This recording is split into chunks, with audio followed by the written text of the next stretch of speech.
Cocooned in Wales. Those who knew me first for my hair. They then knew me for my smile. They then knew me for my voice and lack thereof. I am none of these anymore. I had to let my old self die. Transformation, you see, requires space, so death becomes necessary. Letting go becomes a prerequisite. We experience minor transformations every day. The culmination of these transformations sometimes leads to an extraordinary change. Last year was this sort of a transformative year for me.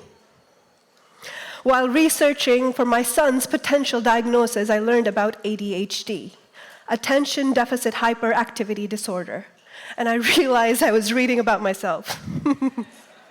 But how? How is that possible for someone who rarely speaks, always smiles, and is probably the calmest person you'll ever meet? Well, visit my head someday. There are that many stories alive and potent that just the sheer volume and speed could overwhelm you. ADHD impacts executive functioning. There is people-pleasing, hyper-focused time blindness. Time, my enemy. Let's see if I finish the speech in time.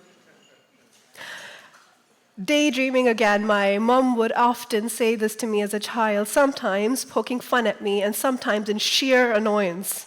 And I still kept dreaming. Cocooned in Wales, my life was a stage and I had incredible stage fright, and quite literally too. But you wouldn't know that. You'd see a smile, my mask, to keep me safe. I carried this shining internal trophy for a life lived for others. I gave until there was nothing left of me. That trophy broke last year. I had spoken up for the first time in my life for myself and for people I loved. But what would you know? I was met with manipulation, lies. A whole facade broke. Not theirs, mine.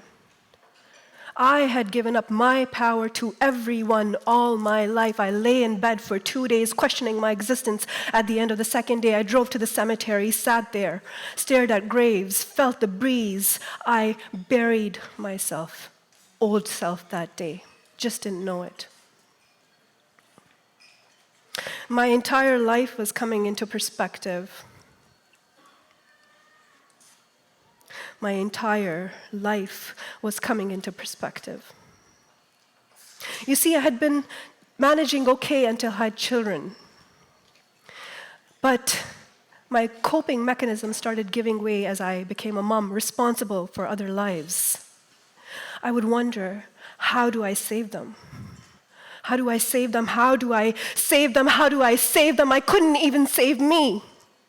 Breath, less breath escapes, nerve endings, feeling endless, nervous, energy endless, smile, stop, go, pacing, step, touch, breath, pacing endlessly. During one of my routine pregnancy appointments with my doctor, I told the doctor, I think I have depression. He looked at me and without a blink said, oh, don't worry, it's probably just baby blues. So my depression, linked directly to my ADHD, was never even assessed until I tried to end my life and ended up in the hospital. The question is, how was I masking so well? People pleasing, lying, essentially to the whole world, but also myself. Well, this is how it works out. I was trying to fit into a world made for neurotypical people, and I wasn't one. But I didn't know that. I was a butterfly trying to be a fish in the ocean, and I couldn't, so I thought I was a failure. But I wasn't. I was made to fly. Now I don't try to fit in. I am neurodivergent, but that's not all I am. My superpowers, like that of Einstein, Da Vinci, Jim Carrey, are so partially because of this brain wiring. They call it the hunter gene. Today, I stand here in my power, knowing my value and my weaknesses without reservations. I am whole. I am whole. Last year was a climax, if you will, of my entire life coming to this extraordinary transformation. So let me ask you, what do you need to let go of to be as big as you are? Cocooned in Wales. Leave. Leave those cocoons that hold hostage your wings. Transform, butterflies. Unravel. Fly.